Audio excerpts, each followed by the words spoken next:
رسول اللہ صلی اللہ علیہ وسلم کے پاس کچھ لوگ آئے، مشرکین آ کے سوال کرتے ہیں اپنے رب کا نسب نامہ تو بیان کیجئے، تو اللہ رب العزت نے سورۃ الاخلاص کو نازل کر دیا۔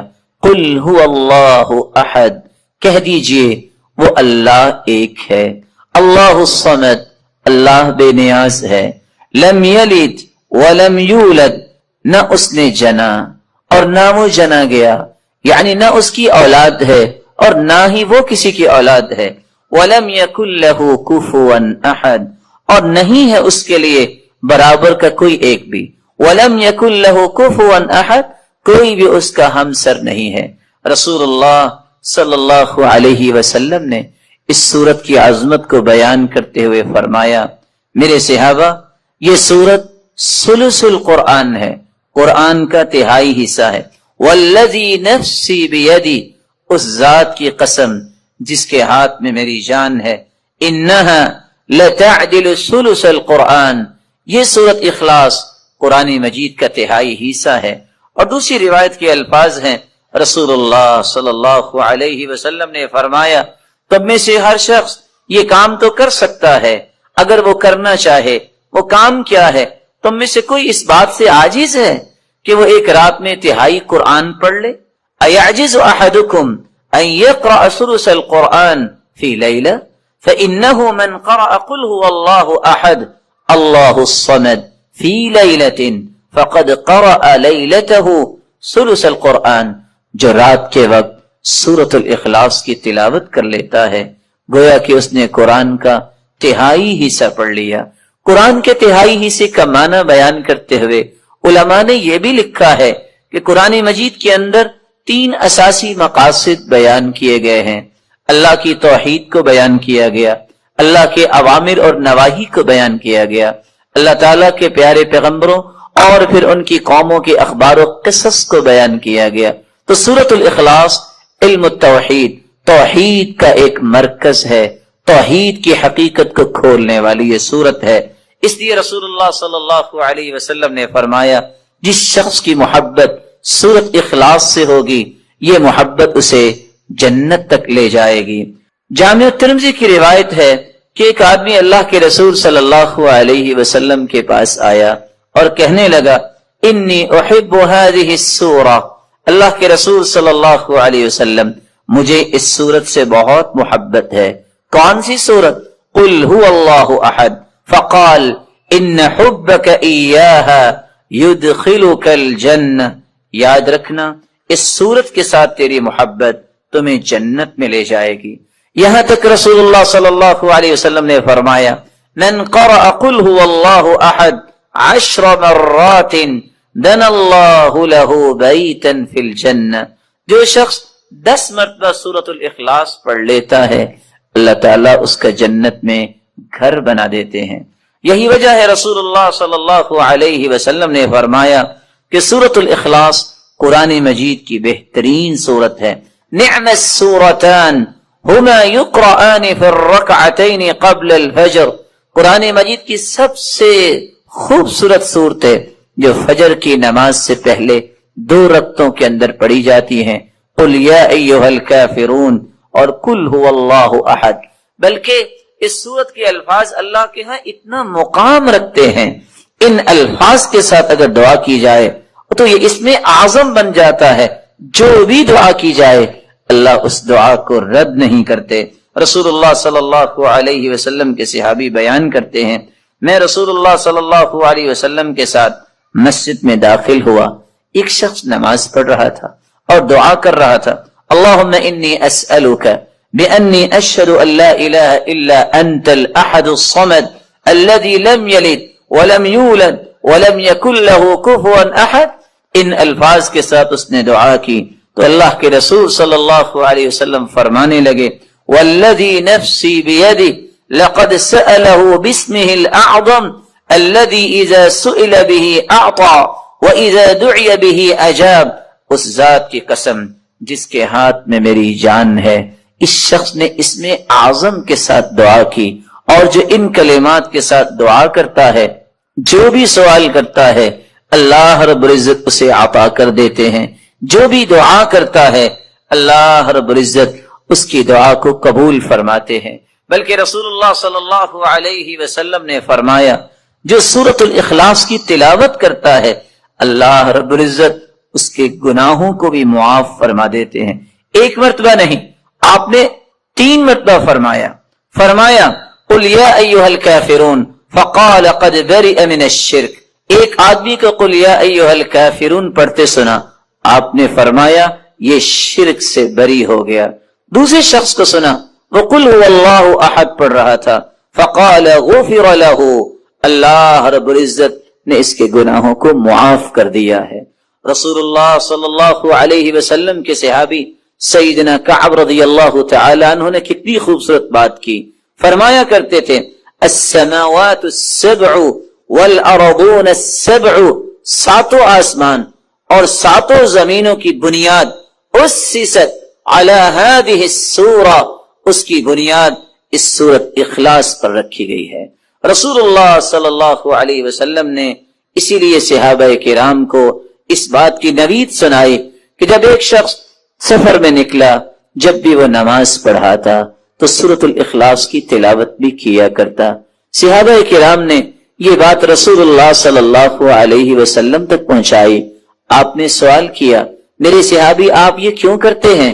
تو صحابی نے جواب دیا اللہ کے رسول صلی اللہ علیہ وسلم اس سورت کے ساتھ مجھے محبت بہت ہے، فرمایا تیری یہ محبت قیامت کے دن تجھے جنت لے جائے گی۔ رسول اللہ صلی اللہ علیہ وسلم نے سورۃ الاخلاص کے ساتھ ساتھ بقیہ 2 صورتیں سورۃ الفلق اور سورۃ الناس، ان تینوں صورتوں کی تلاوت کے بارے میں بھی مسلمانوں کو نوید سنائی کہ انجیل اور زبور اور تورات کے اندر ایسی کوئی صورتیں نہیں جس طرح کی یہ 3 صورتیں ہیں، بلکہ رسول اللہ صلی اللہ علیہ وسلم نے فرمایا مسلمانوں قل هو اللہ احد والمعوذتین، قل هو اللہ احد اور آخری 2 صورتیں حین تمسی وتصبح 3 مرات تکفیک من کل شیء۔ اگر کوئی شخص 3 مرتبہ پڑھ لیتا ہے صبح کے وقت اور 3 مرتبہ پڑھ لیتا ہے شام کے وقت تو ہر چیز سے یہ تینوں صورتیں کفایت کر جائیں گی۔ رسول اللہ صلی اللہ علیہ وسلم نے ان 3 صورتوں کو بہترین دم قرار دیا۔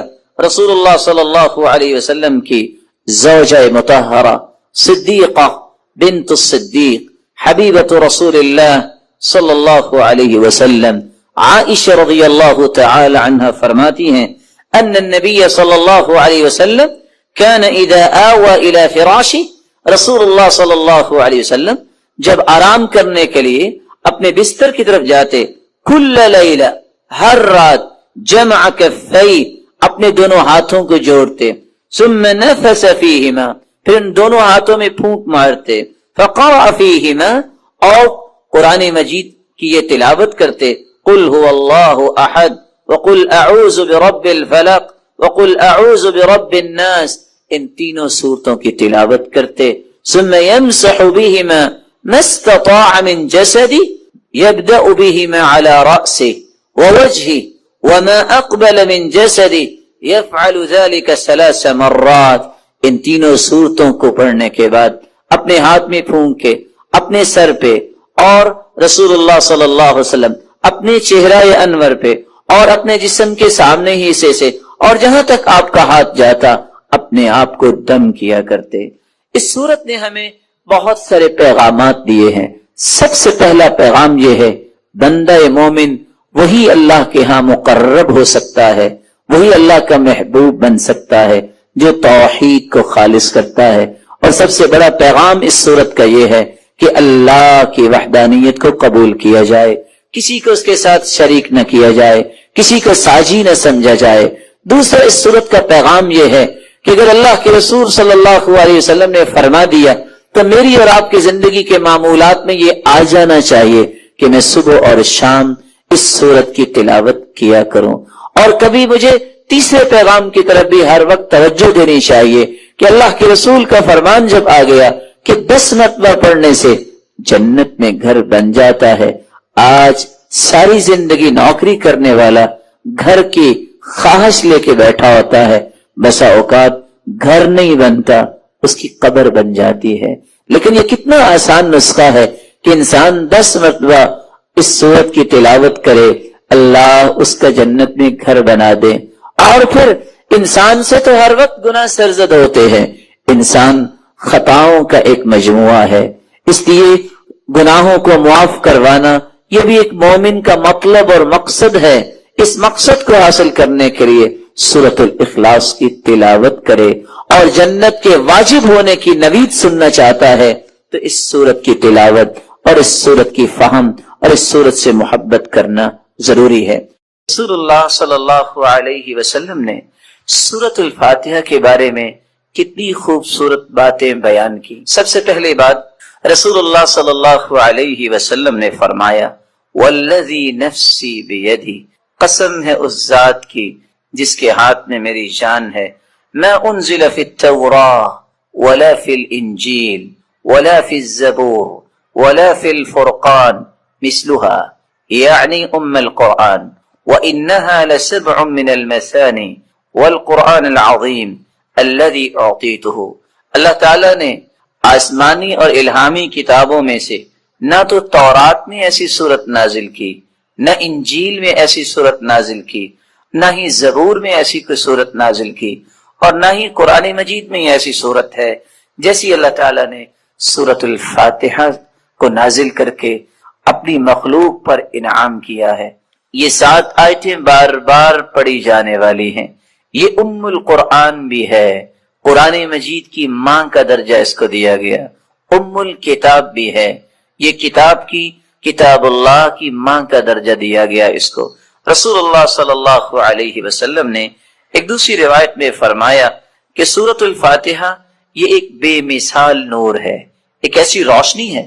سیدنا عبداللہ ابن عباس رضی اللہ تعالی عنہ بیان کرتے ہیں، بینما جبریل قاعد عند النبی صلی اللہ علیہ وسلم سمع نقیضا من فوقه فرفع رأسه فقال، رسول اللہ صلی اللہ علیہ وسلم کے پاس جبریل امین تشریف فرما تھے، اچانک سے ایک آواز آئی، رسول اللہ صلی اللہ علیہ وسلم نے اپنا سر مبارک اٹھایا اور پوچھا یہ آواز کیسی ہے؟ تو جبریل امین نے جواب دیا، هذا باب من السماء فتح اليوم لم يفتح قط الا اليوم، آسمان کا یہ وہ دروازہ کھلا ہے جو آج تک نہیں کھلا تھا، فنزل منه ملک، اور اس دروازے سے ایک فرشتہ زمین کی طرف اترا ہے، فقال هذا ملک نزل الى الارض لم ينزل قط، پہلے نہیں اتارا گیا یہ فرشتہ الا اليوم، آج ہی اس کو اترنے کا حکم دیا گیا، فسلم، اور اس فرشتے نے اتر کر سلام کہا، وقال ابشر بنورین، اے اللہ کے محبوب 2 روشنیوں کے لیے، 2 روشنیاں اور 2 نوروں کے ساتھ آپ کو خوشخبری دینے آیا ہوں، اوتیتہما لم یؤتہما نبی قط قبلک، ایسے نور جو آپ سے پہلے کسی نبی کو عطا نہیں کیے گئے، فاتحۃ الکتاب ایک سورۃ الفاتحہ ہے، وخواتیم سورۃ البقرہ، اور سورۃ البقرہ کی آخری آیات ہیں، لن تقرأ بحرف منہما الا اعطیت، سورۃ البقرہ کی آخری آیتیں اور سورۃ الفاتحہ کا کوئی بھی حرف آپ پڑھیں تو اللہ رب العزت اس ایک ایک حرف کے بدلے عطائیں کرتے ہیں، اور یہ روایت صحیح ترغیب میں موجود ہے۔ بلکہ رسول اللہ صلی اللہ علیہ وسلم نے اس سورت کی عظمت کو بیان کرتے ہوئے صحابہ کرام کو کتنی خوبصورت بات سمجھائی۔ صحیح بخاری کا وہ واقعہ کتنا مشہور ہے کہ جب صحابہ کرام بنی سلیم کے قبیلے میں پہنچے، جب پتہ چلا، ایک آنے والی عورت نے بتایا کہ ہمارے قبیلے کے سردار کو بچھو نے کاٹ لیا ہے، کیا آپ کے پاس کوئی ایسا شخص ہے جو شخص دم کر سکتا ہو؟ تو رسول اللہ صلی اللہ علیہ وسلم کے ایک صحابی جنہوں نے صرف سورۃ الفاتحہ تلاوت کی اور اس کو دم کر دیا، رسول اللہ صلی اللہ علیہ وسلم کے اس صحابی نے اس سورۃ الفاتحہ کو پڑھنے کے بعد جب دم کیا تو وہ شخص ایسی شفا کی طرف چلا گیا، وَكَأَنَّمَا نُشِطَ مِنْ عِقَالٍ، جیسے کوئی گرہ باندھی ہو، کھول دی جائے۔ رسول اللہ صلی اللہ علیہ وسلم کے صحابہ نے کہا جب تک اللہ کے رسول سے بات نہ ہو جائے تو یہ انہوں نے جو 30 بکریاں بطور عوض اس کے دیا ہے ہم اس وقت تک کوئی بات نہیں کریں گے۔ جب رسول اللہ صلی اللہ علیہ وسلم کو یہ بات پہنچی آپ نے فرمایا وَمَا كَانَ يُدْرِي أَنَّهَا رُقْيَةٌ اقسموا واضربوا لي بسهم، آپ کو پتہ نہیں اللہ تعالیٰ نے اس سورت کو شفا بنا کے، اس سورت کو دم بنا کے نازل کیا ہے۔ اور یہی بات ابن القیم رحمت اللہ علیہ نقل کرتے ہیں کہ میں نے کتنے سفر کیے اور جب بھی میں بیمار ہوا تو میں نے اللہ کے پیارے پیغمبر کی اس بات پہ یقین کر کے دوائی نہیں لی بلکہ سورۃ الفاتحہ پڑھتا اور میں دم کر لیتا اپنے آپ کو، اللہ رب العزت مجھے شفا یاب کر دیتے۔ سورۃ الفاتحہ یہ عظیم ترین سورت ہے۔ رسول اللہ صلی اللہ علیہ وسلم کے صحابی سیدنا ابو سعید بن معلی بیان کرتے ہیں مر بی النبی صلی اللہ علیہ وسلم وانا اصلی، اللہ کے رسول صلی اللہ علیہ وسلم میرے پاس سے گزرے، میں نماز پڑھ رہا تھا، مجھے انہوں نے آواز دی، میں نے سلام پھیرا اور سلام پھیرنے کے بعد اللہ کے رسول صلی اللہ علیہ وسلم کی خدمت اقدس میں حاضر ہوا۔ آپ نے فرمایا میں نے آپ کو آواز دی، الم یقل اللہ یا ایھا الذین آمنوا استجیبوا للہ وللرسول، آپ نے اللہ کا یہ کلام نہیں سنا کہ جب اللہ اور اس کے رسول کی بات ہو تو اس بات کو فوراً مانو، لبیک کہو۔ کہا اللہ کے رسول صلی اللہ علیہ وسلم میں نماز پڑھ رہا تھا۔ پھر اللہ کے رسول صلی اللہ علیہ وسلم نے فرمایا الا اعلمک اعظم سورۃ فی القرآن قبل ان اخرج، کیا میں تمہیں قرآن مجید کی سب سے عظیم سورت نہ سکھا دوں اس سے پہلے کہ تم مسجد سے نکل جاؤ، اپنے گھر کو لوٹ جاؤ؟ میں نے کہا کیوں نہیں؟ تو رسول اللہ صلی اللہ علیہ وسلم نے جو سورت سکھائی، جو قرآن مجید کی عظیم ترین سورت ہے، وہ سورۃ الفاتحہ کی تعلیم دی۔ یہی وجہ ہے رسول اللہ صلی اللہ علیہ وسلم نے یہ فیصلہ سنا دیا، کاش اس فیصلے کو بھی امت مان لے، لا صلاۃ لمن لم یقرأ بفاتحۃ الکتاب، جو شخص نماز کے اندر سورۃ الفاتحہ نہیں پڑھتا اس کی نماز نہیں ہوتی، جیسا کہ صحیح بخاری کی روایت ہے۔ اور صحابی تو بیان کرتے ہیں عبادہ بن صامت رضی اللہ تعالی عنہ کہ فجر کی نماز ہم نے پڑھی اللہ کے رسول صلی اللہ علیہ وسلم کے پیچھے، جب رسول اللہ صلی اللہ علیہ وسلم قرآن کی تلاوت کر رہے تھے، فثقلت علیہ القراءۃ، قرات آپ پہ بوجھل ہوئی، رسول اللہ صلی اللہ علیہ وسلم نے سلام پھیرا اور سوال کیا لعلکم تقرؤون خلف امامکم، کیا تم امام کے پیچھے بھی پڑھتے ہو؟ تو صحابہ کرام نے کہا جی ہاں۔ تو رسول اللہ صلی اللہ علیہ وسلم نے فرمایا لا تقرؤوا لا تفعلوا كما في روایت اخرى، دوسری روایت کے الفاظ ہیں لا تفعلوا الا بفاتحة الكتاب، امام کے پیچھے کھڑے ہو کر تم صرف سورۃ الفاتحہ پڑھا کرو، فإنه لا صلاة لمن لم يقرأ بها، کیونکہ سورۃ الفاتحہ پڑھنے کے بغیر نماز نہیں ہوتی۔ یہ ایسی خوبصورت اور ایسی مبارک صورت ہے جو اللہ اور اس کی مخلوق کے درمیان مکالمے کا ایک خوبصورت جوہر ہے، ایسا گوہر ہے انسان الحمدللہ رب العالمین کہتا ہے تو اللہ رب العزت فرماتے ہیں حمیدنی عبدی، میرے بندے نے میری حمد و توصیف بیان کی۔ جب بندہ مومن الرحمن الرحیم کہتا ہے تو اللہ رب العزت فرماتے ہیں اثنى علی عبدی، میرے بندے نے میری تعریف کی ہے۔ جب بندہ مومن یہ کہتا ہے مالک یوم الدین تو اللہ رب العزت فرماتے ہیں مجدنی عبدی، میرے بندے نے میری بزرگی بیان کی ہے۔ جب انسان بندہ مومن یہ کہتا ہے ایاک نعبد و ایاک نستعین تو اللہ رب العزت فرماتے ہیں ھذا بینی و بین عبدی ولعبدی ما سأل، یہ میرے اور میرے بندے کے درمیان ہے، جو کچھ بھی میرا بندہ مانگے گا میں اسے عطا کروں گا۔ تو اللہ رب العزت کے ساتھ ہم کلام ہونے کا یہ خوبصورت ذریعہ ہے۔ تو آئیے اس سورت کی طرف چلتے ہیں اور اس کے معانی کو سمجھنے کی کوشش کرتے ہیں۔ بسم اللہ الرحمن الرحیم، الحمد للہ رب العالمین، الحمد تمام تعریفیں للہ اللہ کے لیے ہیں، رب العالمین جو تمام جہانوں کا رب ہے، الرحمن الرحیم جو بہت مہربان ہے، الرحیم نہایت رحم کرنے والا ہے، مالک یوم الدین مالک ہے یوم الدین بدلے کے دن کا، جزا کے دن کا، ایاک نعبد و ایاک نستعین، ایاک نعبد ہم عبادت کرتے ہیں صرف تیری ہی، و ایاک نستعین اور ہم مدد چاہتے ہیں صرف تیری ہی اے اللہ، اہدنا الصراط المستقیم ہدایت دے ہمیں، الصراط المستقیم سیدھے راستے کی، صراط الذین انعمت علیہم راستہ ان کا جن پر تو نے انعام کیا، غیر المغضوب علیہم نہ کہ ان کا راستہ جن پر غضب کیا گیا، ولا الضالین اور نہ ان کا راستہ جو گمراہ ہوئے۔ رسول اللہ صلی اللہ علیہ وسلم کے فرامین کی روشنی میں اس سورت کی 5 باتیں ہمیں یاد رکھنی چاہیے۔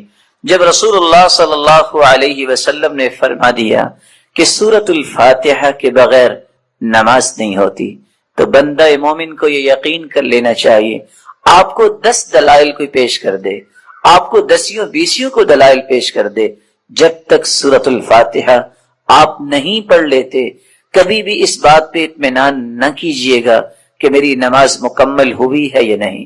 مکمل اس وقت ہوگی جب سورۃ الفاتحہ کی تلاوت کی جائے گی۔ رسول اکرم صلی اللہ علیہ وآلہ وسلم نے صحابہ کرام کو یہ راز دیا تھا، لن يدخل احدكم الجنة بعمله، میرے صحابہ تو میں سے کوئی شخص بھی عمل کی وجہ سے جنت نہیں جائے گا۔ صحابہ کرام نے تعجب کرتے ہوئے سوال کیا، وَنَعْلَمْتَ يَا رسول اللہ، اللہ تمہارے پیغمبر صلی اللہ علیہ وسلم کیا آپ بھی عمل کی وجہ سے جنت نہیں جائیں گے؟ قال ولا انا الا ان يتغمدني الله برحمته الواسعة، میں بھی اپنے عمل کی وجہ سے جنت نہیں جاؤں گا بلکہ اللہ کی رحمت کی وجہ سے جاؤں۔ یہ پیغام کس قدر گہرا پیغام ہے کہ دنیا میں انسان جتنے بھی اعمال بجا لاتا ہے اسے کبھی بھی اپنے اعمال پر ناز نہیں کرنا چاہیے، کبھی اس کو اپنے عمل پر گمان اور غرور نہیں ہونا چاہیے۔ جب تک اللہ کی رحمت شامل حال نہ ہو انسان اس کی کوئی قیمت نہیں۔ جس طرح آخرت میں اللہ کی رحمت کے بغیر کامیابی ممکن نہیں ہے۔ میرے معزز، میرے مکرم، میرے محتشم اور میرے معزز، یاد رکھنا دنیا میں اس کی رحمت کے بغیر انسان کی کوئی قیمت نہیں۔ اس لیے ہر وقت اسی کی پناہ تلاش کرنا، ہر وقت اسی پر ہی توکل کرنا، اسی پر اعتماد اور بھروسہ کرنا، یہ وہ سب سے آسان راستہ ہے جس سے آپ زندگی کی ہر مصیبت سے اپنے آپ کو محفوظ کر سکتے ہیں، کور کر سکتے ہیں۔ سلف صالحین اور ہمارے درمیان نہیں تھا، سلف صالحین کا اعتماد ہوتا تھا اللہ پر، گمان ہوتا تھا اللہ پر، وہ مان رکھتے تھے اللہ پر، نہ اللہ کا اعتماد توڑتے، نہ ان کا گمان توڑتے، نہ ان کا مان توڑتے۔ ہمارا اعتماد و مان ہوتا ہے انسان کے ہاتھوں سے بنائی گئی باتوں پر، انسانی سوچ اور فکر پر۔ یہ انسانی ناقص ہے، اس پہ کیا گیا اعتماد کیسے ناقص نہیں ہوگا؟ اس لیے آج کے اس نظم میں ہم صرف 2 باتیں ہی سمجھنے کی کوشش کریں گے، ایک اللہ جلال کی پناہ لینا اور ایک اللہ جلال کے نام سے ہر کام کو شروع کرنا۔ یہ انسانی زندگی کی حفاظت اور انسانی زندگی کی تمام برکتوں کو انسان کے دامن میں جمع کر دے۔ رسول اکرم صلی اللہ علیہ وآلہ وسلم نے آپ ہماری سیرت کا مطالعہ کیجیے، زندگی میں ایک مرتبہ بھی آپ نے کسی انسان کو اللہ کے سوا کسی کے ساتھ نہیں جوڑا۔ ہمارے سامنے تقریبات آ جائیں تو ہمارا پہلا قدم یہ ہوتا ہے کہ آپ یہ تمیز لے لیں، آپ یہ چھلا پہن لیں، آپ یہ دھاگا باندھ لیں۔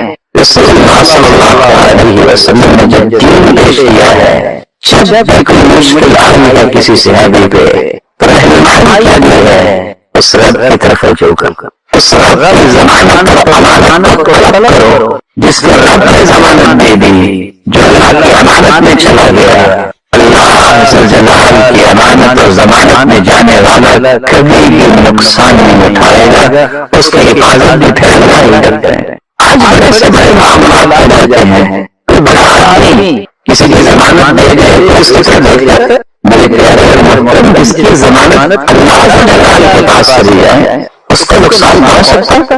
اس لیے میں آپ سے گزارش کروں گا اپنے لیے بھی اور اپنے بچوں کے لیے بھی آج قسم کی زبانوں کو کبھی نہ توڑا کرو، اور میں یہ ادب سے التماس کروں گا، آپ سے گزارش کروں گا کہ یہاں اٹھنے سے پہلے یہ عہد کر کے جائیے کہ زندگی کی آخری سانس تک یہ ضمانتیں ہم نے نہیں توڑنی۔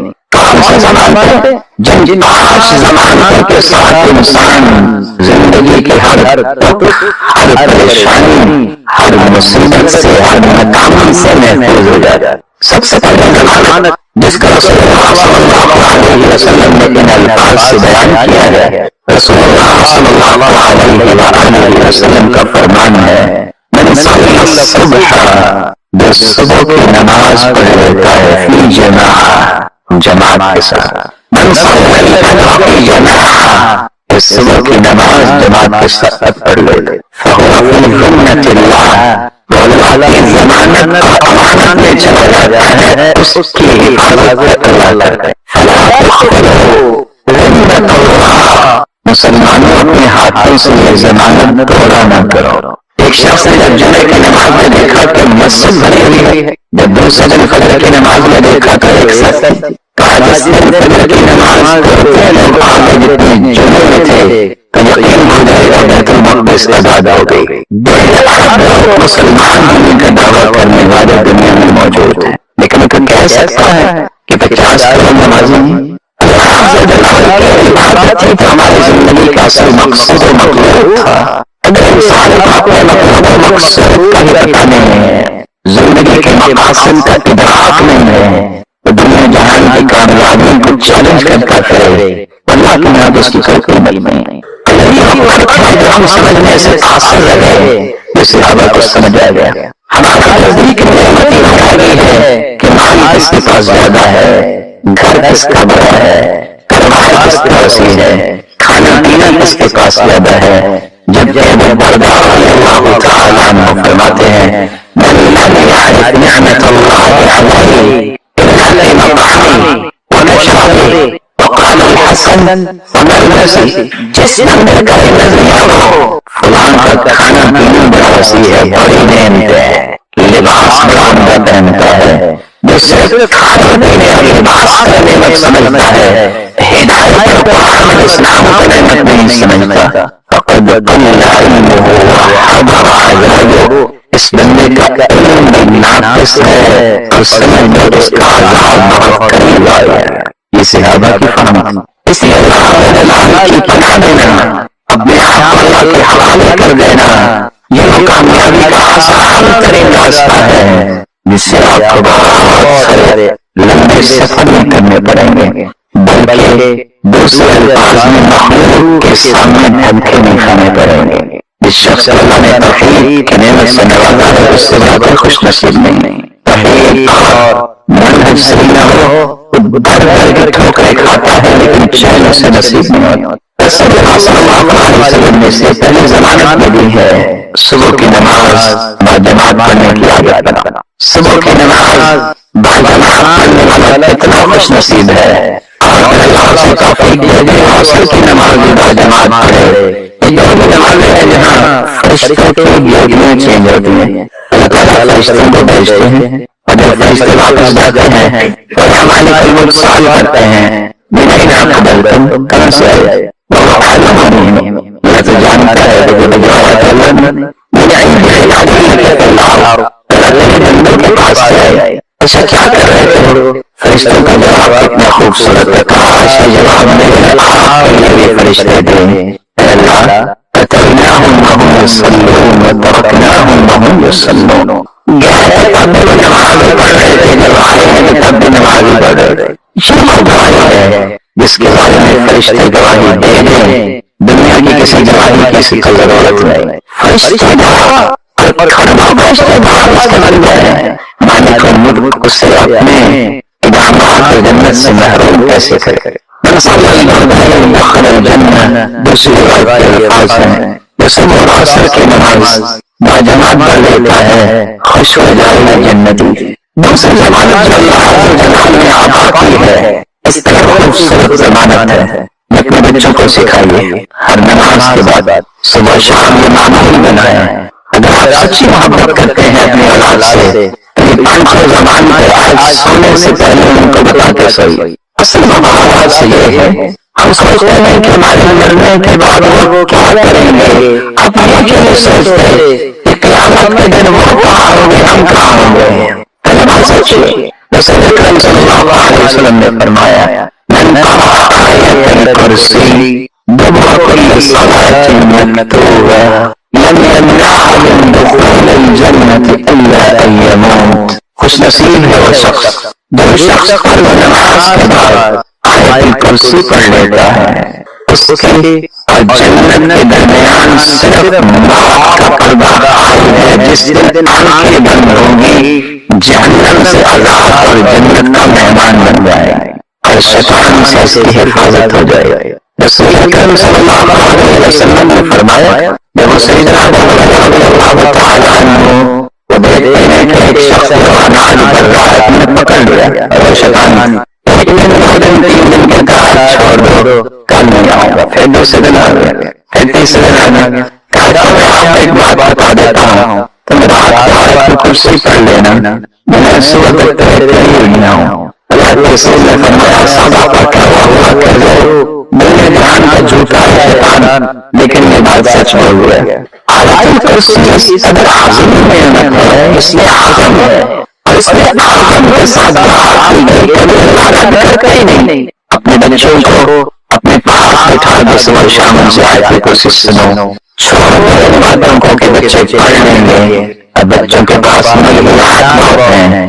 اب دو منزل دیکھیے وہ کہاں سے کہاں پہنچ چکے ہوتے ہیں. تخیلات میں بھی تفکرات میں بھی آوازی کریں گے وطن کہاں سے کہاں چلے گا. ان سے محبت کیجیے ان سے وفا کیجیے ان کو نعمت بنائیے. یہ کب بنے گا نعمت جب ان کے بارے میں سوچ بنے گی کہ اللہ دنیا میں بھی ہمارے کھلونے ہیں تو جنت میں بھی ہمارے ساتھ رکھنا ہے.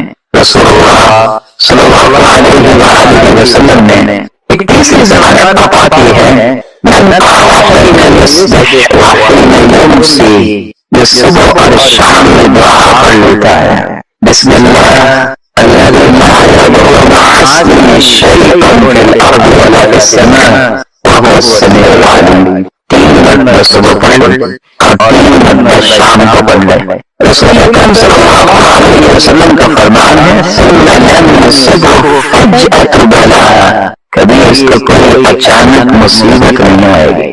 اس رسول نے فرما دیا جس کی زبان میں اللہ حق کو جاری فرمایا کرتے تھے. اپنے آپ کو اس دعا کا پابند بنائیے اپنے بچوں کو بھی دعا سکھائی. رسول اللہ صلی اللہ علیہ وآلہ وسلم نے دعا کے اس حدیث کے اندر جتنی بھی اچانک بلائیں انسان کو چمٹتی ہیں ان سے بچاؤ کا ایک آسان راستہ دے دیا. بسم اللہ الذی لا یضر مع اسمہ شیء فی الارض ولا فی السماء وهو السمیع العلیم. چوتھی ضمانت یہ ہے گھر میں تو کوئی بچہ نہیں بیٹھا رہتا. آپ بھی گھر میں نہیں رہتے ہوں گے بھلے حکومت بیچاری کوشش کرے احتیاط کرو انتظامیہ بھلے کوشش کرے کہ فاصلہ رکھو. کون مانتا ہے؟ کچھ ویسے کہتے ہیں کہ ہمیں بات نہیں مانی. کچھ کہتے ہیں ہوگا کیا اور کچھ کہتے ہیں کہ ہوگا یا نہیں ہوگا اللہ کو پتا ہے. لیکن ہمیں اللہ پہ کوئی یقین اور اعتماد بھی ہونا چاہیے. وہ نکلنے میں ذرا ہر ایک اپنا اپنا ایک نظریہ ہے لیکن آپ جہاں بھی جائیں رسول اکرم صلی اللہ علیہ وسلم نے سمجھایا تھا کہ جو شخص جہاں بھی قدم ڈالتا ہے جہاں بھی جا کے رکتا ہے یہ کلمات ہے بے اعوذ بکلمات اللہ جب تک رہے گا دنیا جہان کی کوئی بھی بڑی چیز نقصان دہ چیز اس کا نقصان نہیں کر سکتی. بہت بڑی ضمانت ہے اور کس قدر خوبصورت ضمانت اللہ کے رسول صلی اللہ علیہ وسلم نے ان الفاظ کے ساتھ بھیجی. فرمایا کہ جو شخص یہ کام کر لیتا ہے صبح یا شام یقین کر کے یہ دعا پڑھ لیتا ہے اللہم انت ربی لا الہ الا انت. اور مجھے امید ہے کہ آپ سب بھائیوں کو دعا یاد کرو کسی کا لحاظ سے یہ درست اجازت سے میں درست بھی سکتا ہوں کیا جی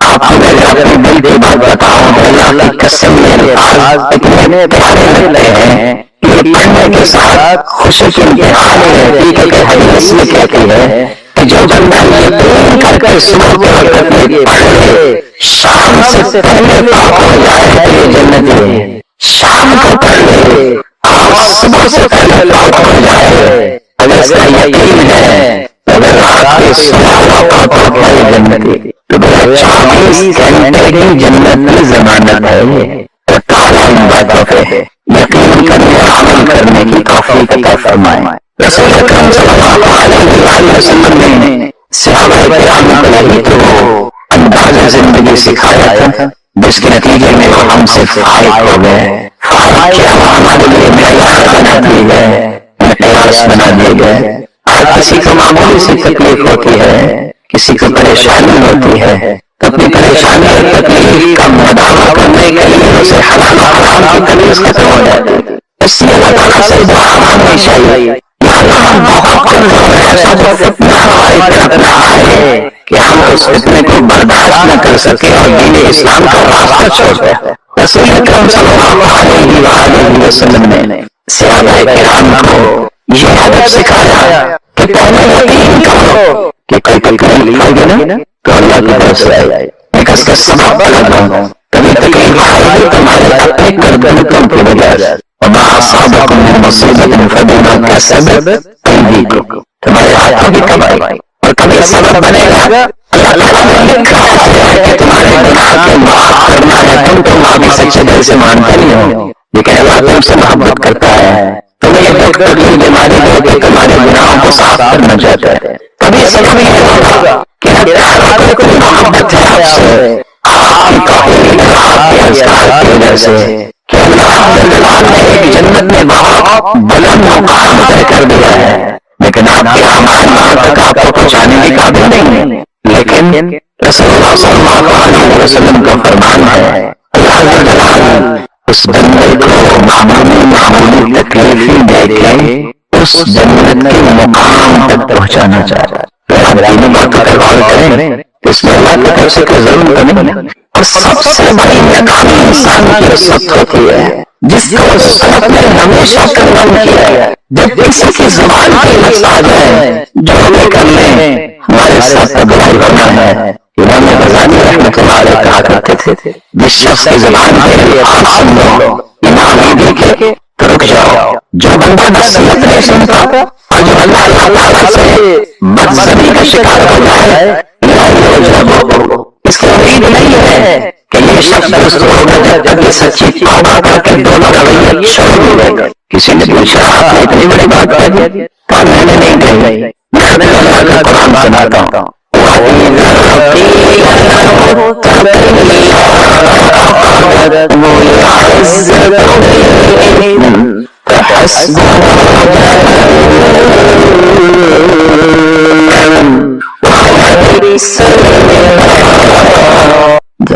جب کسی سے کہا جائے کہ اللہ سے ڈر جاؤ اور اس کو عزت آ جائے مجھے کہہ دو میں اللہ سے ڈر جاؤں تو مجھ سے زیادہ دیکھو یہ رویہ ہے جو انسان کو ہر محرومی کا سبب بنا دیتا ہے نتیجہ کیا نکلتا ہے جب عزت آتی ہے حق بات کو ٹکرا دیتا ہے انسان اور مانتا نہیں ہے نصیحت کو تو اللہ جلال نے کیا فرمایا ان کا ٹھکانہ جہنم میں ہے اس لیے سب صالحوں سے بہت اللہ شیخ نواز رحمۃ اللہ علیہ کو بہتر نہیں دی ہے ایک شخص نے اتنا کہہ دیا اللہ سے ڈر جاؤ وہ دونوں میں کہتے کہتے دعا کر اللہ مجھے ڈرنے کی توفیق ایمان کی دعا چاہیے اس طرح اللہ جلال کی رحمت سے معامل ہو جائے یا ہو جب اس کی گنجائش باقی نہیں رہے کہا اس کو سمجھ آ جائے کہ دنیا جہان کی اگر بیماریاں اور دکھ اور مصیبتیں جمع ہو جائیں کبھی اس نے اللہ کی رحمت کا اندازہ کیا ہو جب پڑھا تو اس کو سمجھ آئے نا کہ میرے رب کی رحمت وسیع کتنے ہیں بعض لوگوں کو قرآن و حدیث کی دلائل سمجھ نہیں آتے، ان لوگوں کو بات بھی کہنی پڑتی۔ کس طرح خوبصورت طریقے سے سمجھانے والے نے سمجھایا کہ چڑیا پرندہ ہے، یہ قرآن کی بات بھی ہے لیکن کتنی کو ہے، چونچ میں تو کہا جائے سمندر پہ تم نے یہ قرآن پڑھی ہے تو کیا نتیجہ نکلے؟ مشرکین آ کے سوال کرتے ہیں اپنے رب کا نسب نامہ تو بیان کیجئے، تو اللہ رب العزت نے سورۃ الاخلاص کو نازل کر دیا۔ قل هو اللہ احد، کہہ دیجئے وہ اللہ ایک ہے، اللہ الصمد، اللہ بے نیاز ہے، لم یلد ولم یولد، نہ اس نے جنا اور نہ وہ جنا گیا، یعنی نہ اس کی اولاد ہے اور نہ ہی وہ کسی کی اولاد ہے، ولم یکن لہ کفوا احد، اور نہیں ہے اس کے لیے برابر کا کوئی ایک بھی، ولم یکن لہ کفوا احد، کوئی بھی اس کا ہمسر نہیں ہے۔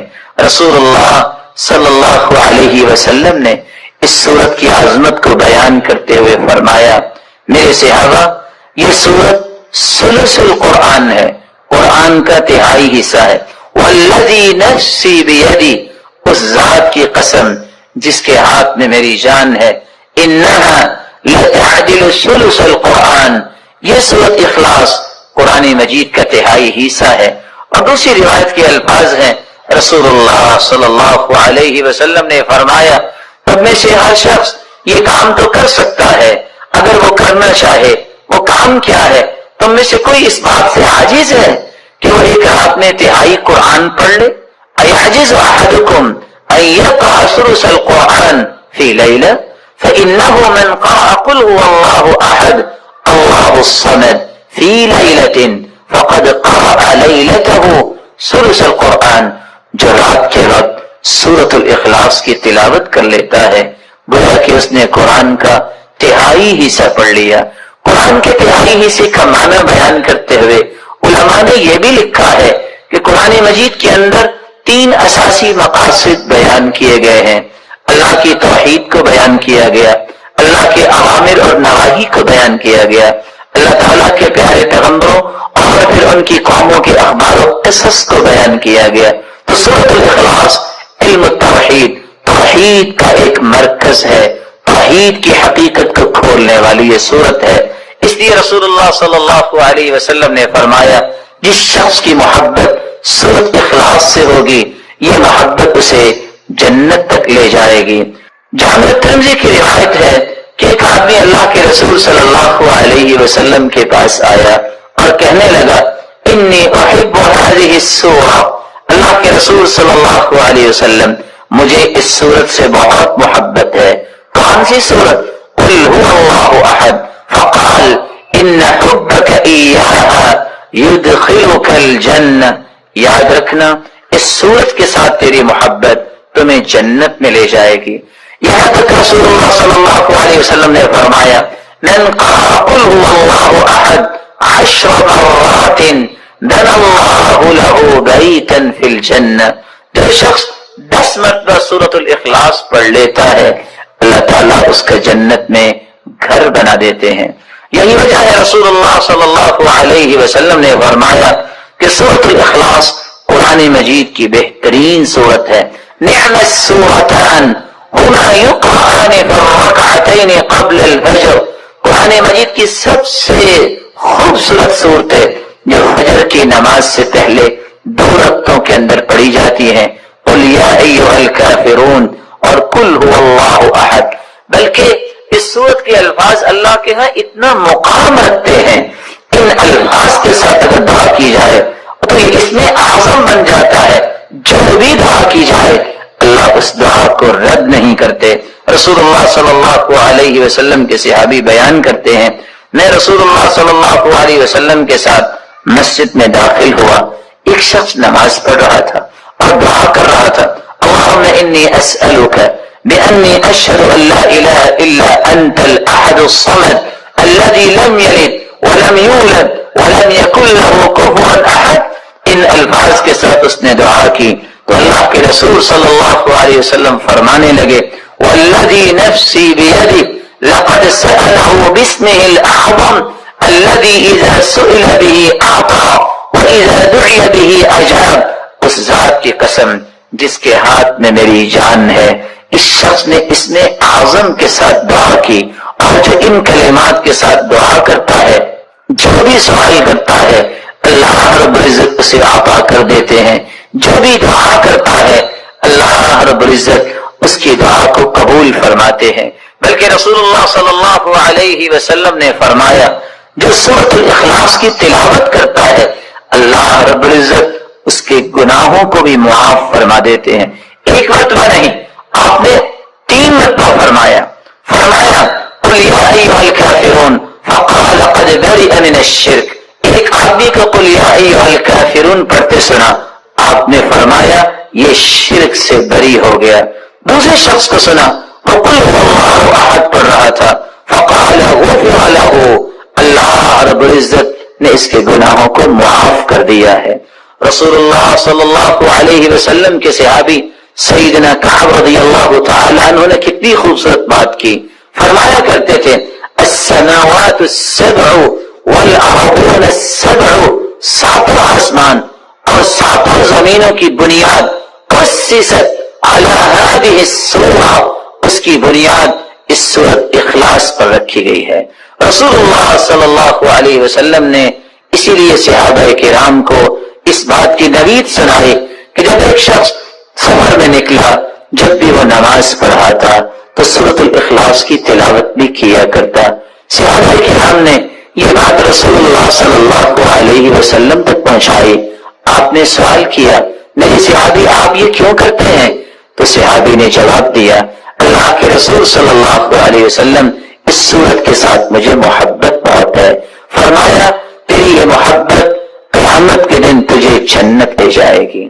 رسول اللہ صلی اللہ علیہ وسلم نے سورۃ الاخلاص کے ساتھ ساتھ بقیہ 2 صورتیں سورۃ الفلق اور سورۃ الناس، ان تینوں صورتوں کی تلاوت کے بارے میں بھی مسلمانوں کو نوید سنائی کہ انجیل اور زبور اور تورات کے اندر ایسی کوئی صورتیں نہیں جس طرح کی یہ 3 صورتیں ہیں، بلکہ رسول اللہ صلی اللہ علیہ وسلم نے فرمایا مسلمانوں قل هو اللہ احد والمعوذتین، قل هو اللہ احد اور آخری 2 صورتیں حین تمسی وتصبح 3 مرات تکفیک من کل شیء، اگر کوئی شخص 3 مرتبہ پڑھ لیتا ہے صبح کے وقت اور 3 مرتبہ پڑھ لیتا ہے شام کے وقت، تو ہر چیز سے یہ 3 صورتیں کفایت کر جائیں گی۔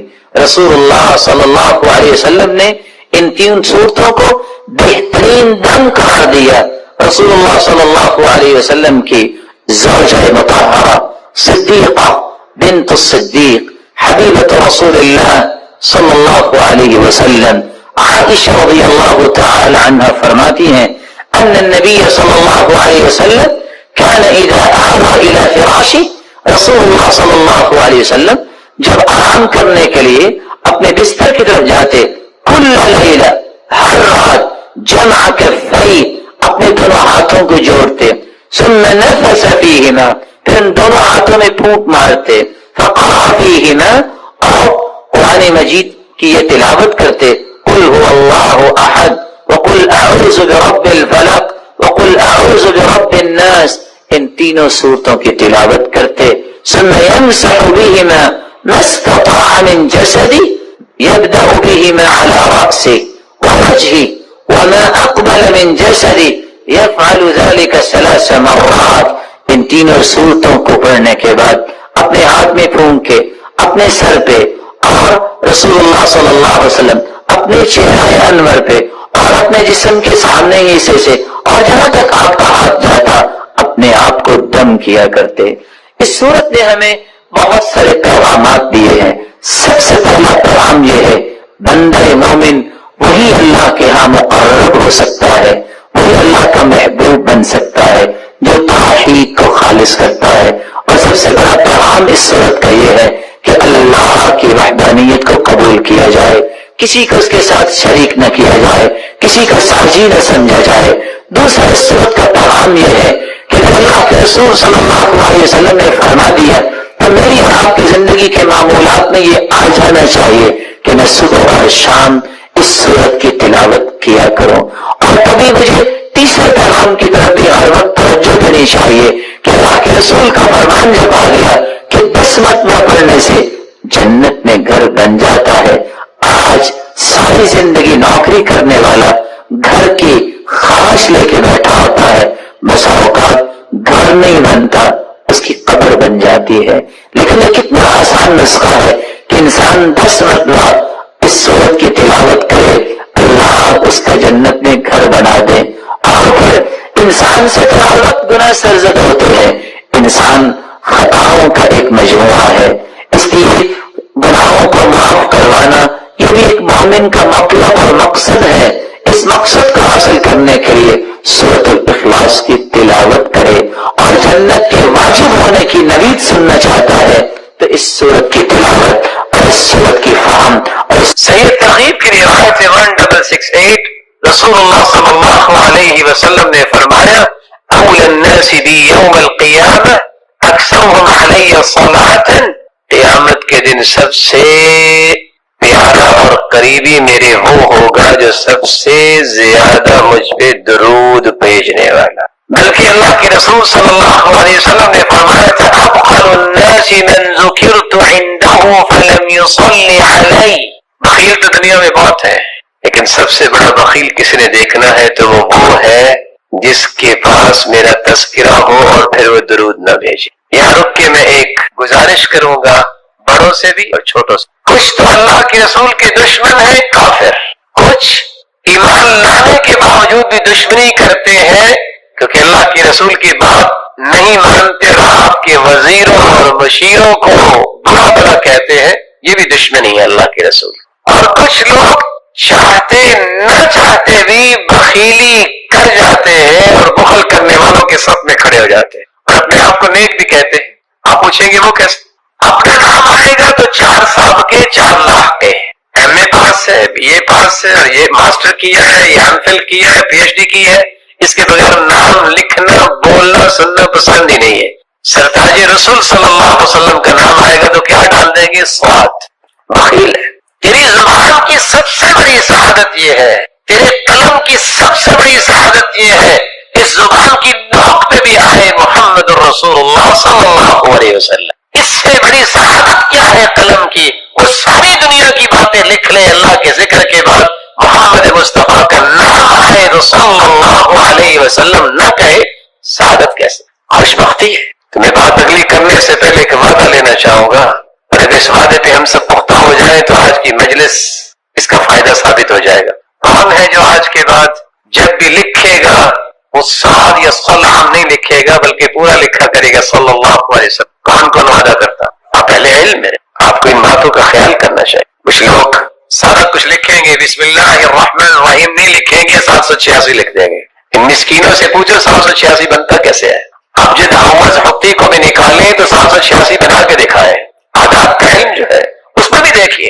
پھر اللہ جلال کے نام میں بخل. دنیا میں کسی سے محبت ہو تو اس کے تذکرے بھی زبان پہ ختم ہوتے، تو رب تعالیٰ جو خالق و مالک ہے اس کا نام مبارک لیتے وقت جو کہے کہ 786، یہ رویے ہیں جو بتاتے ہیں کہ اللہ ذوالجلال کی عظمت سے متعارف شخص نہیں ہے. آپ صلی اللہ علیہ وسلم نے فرمایا، صحیح ترغیب کی روایت ہے 1675 کل دعاء محجوب حتی یصلی علی محمد. ہر دعا روک دی جاتی ہے، وہ پہنچتی نہیں ہے آسمانوں تک جس میں درود نہیں ہوتا. بلکہ حسین ابن علی کی روایت ہے صحیح ترغیب کی 1681 من ذکرت عنده فخطئ الصلاة علی خطئ طریق الجنہ. جس شخص کے پاس اللہ کے رسول صلی اللہ علیہ وسلم کا تذکرہ کیا جائے وہ درود پڑھنا بھول جائے، وہ درود پڑھنا بھولا نہیں، جنت کا راستہ بھول. یہ ہمارا موقف ہے. اس پہ کوئی اشکال ہے تو کوئی بتائے. ہمارا تو موقف ہے دعا ہی قبول نہیں ہوتی، دعا چڑھتی نہیں ہے، وہ جنت کا راستہ ہی بھول جاتا ہے. کون کہتا ہے کہ قرآن و سنت کی بات کرنے والے درود کے منکر ہے؟ یہ صرف حاسد اور ناقد جو ہے جس کے پاس کوئی دلیل نہیں بنتی تو پھر وہ تانے دیتا ہے. تان و تشنیع کرنے والے کبھی بھی بھلا نہیں پاتے. اللہ کے رسول صلی اللہ علیہ وسلم پر درود بھیجنا یہ ہر مسلمان کی سب سے بڑی سعادت ہے. اللہ جلال کے ذکر آپ صلی اللہ علیہ وسلم کی محبت کا یہ تقاضا کہ آپ پر درود پڑھا جائے. اس کے بارے میں ایک ضروری بات سمجھنے والی ہے. کتنے لوگ ترجمہ کرتے ہیں ان اللہ و ملائکتہ یصلون علی النبی، ان اللہ و ملائکتہ، بے شک اللہ عز و جل اور اس کے فرشتے، یصلون علی النبی، وہ نبی پر درود بھیجتے ہیں. یہ ترجمہ ٹھیک نہیں ہے. یا ایھا الذین آمنوا صلوا علیہ وسلموا تسلیما، اے مومنو تم بھی درود پڑھو. لفظ صلوات جب اس کی نسبت اللہ عز و جلال کی طرف کی جائے، ویسے تو صلوات کے 18 معنی ہے عربی سے، لیکن جب یہ کہا جائے صلی اللہ، اس کا مطلب ہوتا ہے اللہ عز و جلال رحمتوں کی برکھا برسائیں گے، تعریف کریں گے. والثناء، فرشتوں کے سامنے اپنے محبوب کے تذکرے کریں گے کہ یہ میرا محبوب ہے جو سرتاج رسول. وہاں درود مانا نہیں ہو. لفظ صلوات جب فرشتوں کے ساتھ استعمال ہو، صلت الملائکہ، فرشتوں نے صلوات پڑھی، کیا مطلب؟ وہاں بھی درود کا معنی نہیں ہو. بلند مقام کے لیے برکت کی دعائیں کی فرشتوں نے، بخشش کی دعائیں کی. صلی الرجل، جب لفظ صلوات کو کسی انسان کے ساتھ ذلیل عقول کے ساتھ استعمال کیا جائے، اس کا مطلب نماز پڑھنا بھی ہوتا ہے، اس کا مطلب درود پڑھنا بھی ہوتا ہے، اور دیگر معانی بھی اہل لغت نے بیان کیے ہیں. لیکن اگر غیر ذلیل عقول کے لیے استعمال ہو، صلت الطیور والحیوانات، پرندوں نے درود پڑھا، یہ ترجمہ نہیں ہوتا. وہاں ترجمہ ہوتا ہے پرندوں نے اللہ ذو جلال کی حمد و ثنا بیان کی، اللہ ذو جلال کی تعریف کی ہے، حمد بیان کی. تو قرآن مجید کے ترجمے کو صحابہ کرام، تابعین اور تبع تابعین اور لغت کو سمجھنے والے لوگ ہیں، ان کے کیے گئے ترجموں کی روشنی میں ہی اختیار کرنا چاہیے. آپ کی محبت کا ایک ساتواں تقاضا بھی ہے، آپ کی محبت میں غلو نہیں کرنا چاہیے. یہ بھی ایک بات سمجھنے والی ہے. محبت وہی ہے جس کا تذکرہ اللہ عز و جلال نے قرآن میں کر دیا. بھلا اللہ سے بڑھ کے بھی کوئی محبت کی حقیقت کو پیش کر سکتا ہے؟ محبت وہی ہے جو اللہ کے رسول نے خود سمجھا دی کہ یہ میرے ساتھ محبت کرو. غلو نہیں، حدود سے تجاوز نہیں، حدود کو کراس نہ کیا جائے. صرف 3 آیتیں اگر آپ ان کو یاد رکھیں تو کبھی بھی آپ غلو کا شکار نہیں ہو. سورۃ الانعام کی 50 نمبر آیت، سورۃ الاعراف کی 188 نمبر آیت، اور سورۃ الکہف کی آخری آیت 110 نمبر آیت. اللہ جلال فرماتے ہیں قُلْ لَا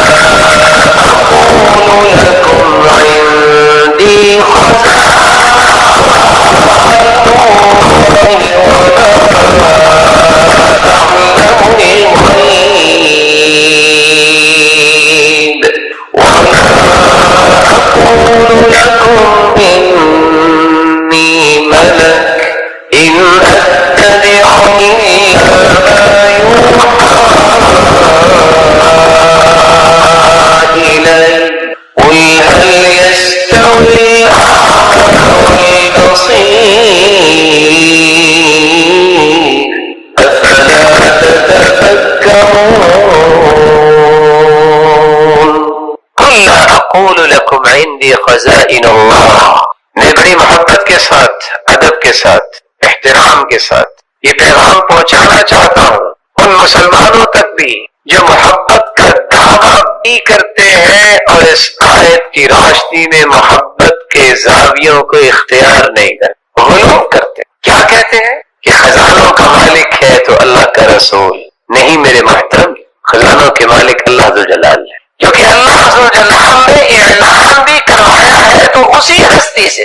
قل، فرما دیجیے، لا اقول لکم عندی خزائن اللہ، میں نہیں کہتا کہ میرے پاس خزانے ہیں اللہ تعالیٰ کے. صحیح بخاری کی روایت ہے 3117، سیدنا ابو ہریرہ رضی اللہ تعالی عنہ بیان کرتے ہیں اللہ کے رسول صلی اللہ علیہ وسلم نے فرمایا میں اعطیکم ولا امنعکم، نہ میں تم سے کوئی چیز روک سکتا ہوں نہ میں تجھے کوئی دے سکتا ہوں. انما انا قاسم ابا حیث امرت، میں تو تقسیم کرنے والا ہوں کہاں جہاں مجھے حکم ہو. اور دوسری روایت کے الفاظ ہے انما انا قاسم اللہ یعطی، دینے والا وہی ہے، میں تو تقسیم کرنے والا. قل لا اقول لکم عندی خزائن اللہ ولا اعلم الغیب، میں نہیں کہتا کہ میں غیب جانتا ہوں. لوگ کیا کہتے ہیں جو گزشتہ 10 دن گزرے، 15 دن کیا سنا آپ نے؟ محبت میں تجاوز، سمجھا کریں، قرآن پڑھا کریں اور اللہ کے رسول کے فرامین کو پڑھا کریں، سمجھ آئے گی محبت کیسے کرنی۔ قرآن کہہ رہا ہے وَلَا أَعْلَمُ الْغَيْبَ، میں غیب نہیں جانتا۔ ہم فرما رہے ہیں وہ ہستی جس جیسی ہستی اللہ نے پیدا نہیں کی۔ صحیح بخاری کی روایت ہے 4001، ربیع بنت معاوض رضی اللہ تعالی عنہ بیان کرتی ہے دخل علی النبی صلی اللہ علیہ وسلم غداة بنی علی فجلس على فراشی، میری شادی کے دن اللہ کے رسول تشریف لائے اور میرے پاس آ کے بیٹھے کہ مجلسی کمنی وجویریات یضربن بالدف، کچھ چھوٹی بچیاں جو ہے من قتل من آبائهن یوم بدر، بدر کے شہداء کے متعلق ندبہ کر رہی تھی، یندبن، تو ایک بچی کہنے لگی وفینا نبی یعلم ما فی غدی، ہمارے درمیان اللہ کے پیغمبر ہیں جو کل کے بارے میں بھی جانتے ہیں۔ آپ نے فرمایا لا تقولی هكذا، لا تقولی هكذا وقولی ما كنت تقولین، یہ نہ کہو جو پہلے کہہ رہی تھی وہی کہو جو شہداء کی اب بات کر رہی تھی۔ لا يعلم ما في غد الا اللہ، اللہ کے سوا کوئی بھی غیب کے بارے میں اور کل کے بارے